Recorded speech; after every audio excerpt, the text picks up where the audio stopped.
Assalamualaikum warahmatullahi wabarakatuh. Salam sejahtera untuk kita semua. Semoga selalu dalam lindungan Tuhan Yang Maha Esa serta selalu diberikan kesehatan.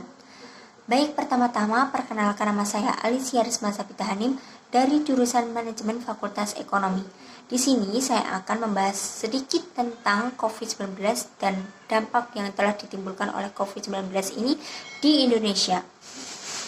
Di awal tahun 2020, dunia telah digegerkan dengan adanya penemuan coronavirus yang berasal dari kota Wuhan, China, yang menyebarkan virus disease 2019, penyakit menular yang disebabkan oleh virus SARS-CoV-2. Para tenaga medis dalam kasus ini menjadi garda terdepan untuk menyembuhkan orang-orang yang telah terpapar COVID-19. Gejala-gejala dari COVID-19 ini antara lain yang pertama, batuk kering, kedua, panas tinggi, dan ketiga, kesulitan bernafas. Ada pula orang tanpa gejala, dan orang tanpa gejala ini beresiko untuk memaparkan COVID-19 dengan orang lain.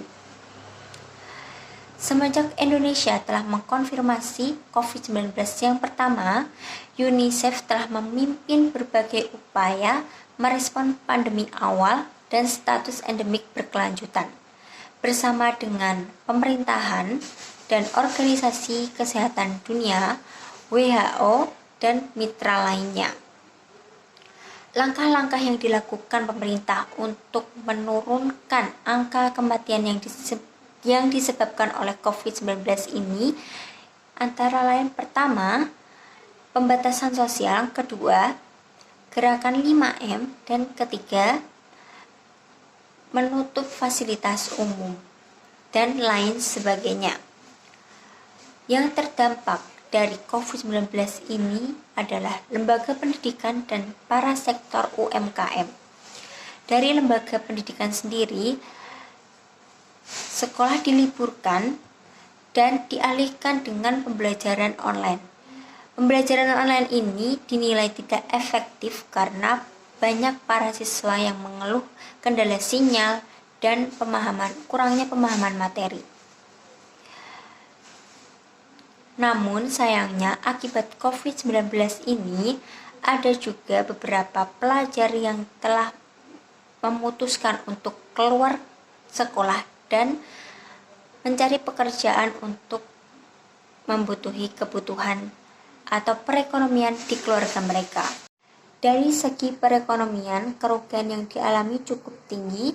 Dampak ini sangat dirasakan oleh para sektor UMKM, yaitu omset yang dihasilkan sangat turun atau sedikit, mengalami penurunan pendapatan, mengurangi jumlah produksi barang atau jasa, dan karena UMKM tidak bisa mengikuti pasaran dengan baik, karena harga-harga kebutuhan itu saat itu mengalami kenaikan dengan pesat. Tak hanya itu, banyak para pedagang menutup kios atau dagangannya dan adanya pemecatan atau pemberhentian pekerjaan besar-besaran. Sehingga banyak yang menjadi pengangguran dan angka kejahatan mulai meningkat. Keadaan yang sangat kacau pada kala itu membuat pemerintah untuk terus memutar otak agar perekonomian di Indonesia menjadi stabil kembali. Pemerintah melakukan kebijakan fiskal dengan harapan dapat mengurangi dampak negatif pada perekonomian Indonesia yang telah disebabkan oleh pandemi COVID-19. Selain itu, kebijakan ini bertujuan agar menggerakkan kembali usaha para pelaku usaha termasuk UMKM. Kebijakan fiskal mempunyai 3 stimulus sebagai pergerakan perubahan, yaitu yang pertama, percepatan belanja pemerintah, kedua, relaksasi pajak penghasilan, dan ketiga, pemulihan ekonomi nasional dengan melaksanakan kebijakan keuangan negara melalui relaksasi APBN.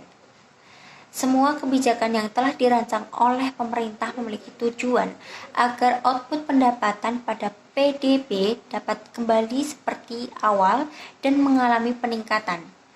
Tidak hanya itu, tujuan ini adalah agar Indonesia mengalami inflasi kembali dan tingkat pengangguran di Indonesia berkurang.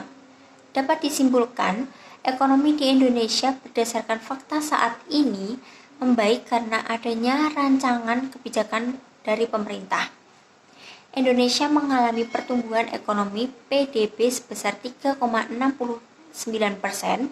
sepanjang tahun 2021, lebih tinggi dibandingkan pada tahun 2020 yang sempat mengalami kontraksi.